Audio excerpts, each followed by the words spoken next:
maganda. It's wide leg bitin. Para sa ayaw ng mahahaba. 32, 36, maganda. 150 pesos.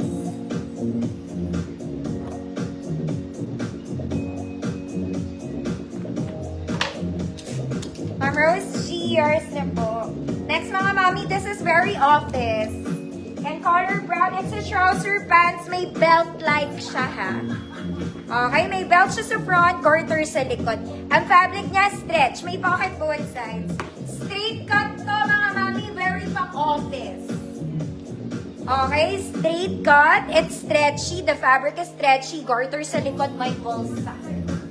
May bulsa. Sizes 30 to 34.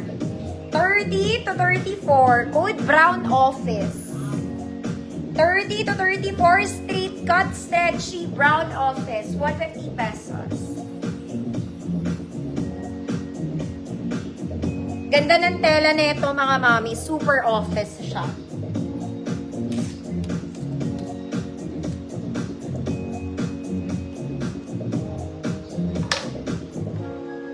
Brown office.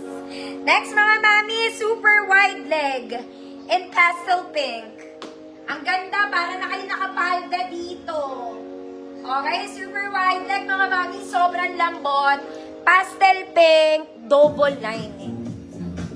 Pastel pink, double lining. 34 to 40. Ma'am Sonia, yours. Ganda na ito mga mami.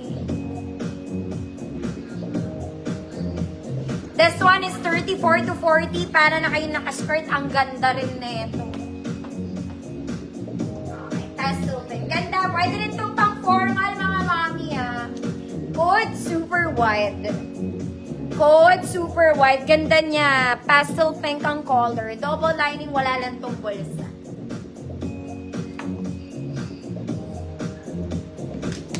Super wide.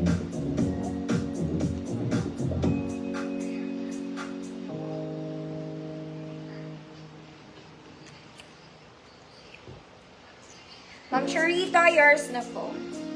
Isa maganda to mga mami. Ganito si Ann Curtis, mag-wide leg, super wide. Next, para kayong bumili sa Uniqlo mga mami. Ang ganda nito. This one, parang barrel pants mga ate. It's an army green. Army green, garter sa likod mga mami, pocket both sides. This one, para siyang barrel. Parang barrel, pero it's wide leg. Okay, pan tall girls lang tong haba sa akin, mga madam. Pero ang ganda. Haba siya sa akin pang matangkad na kumari to. Okay, sobrang ganda. Para po siyang bago. Di ko sinabing bago ha. Parang bago. Mga ate. Size 28 to 30. 28 to 30. Good sundalo. Sobrang ganda. Sundalo girl. 150 pesos. Hindi ko pa to nasukat. Sabi ko, diba sukatin ko tong pang XL na to.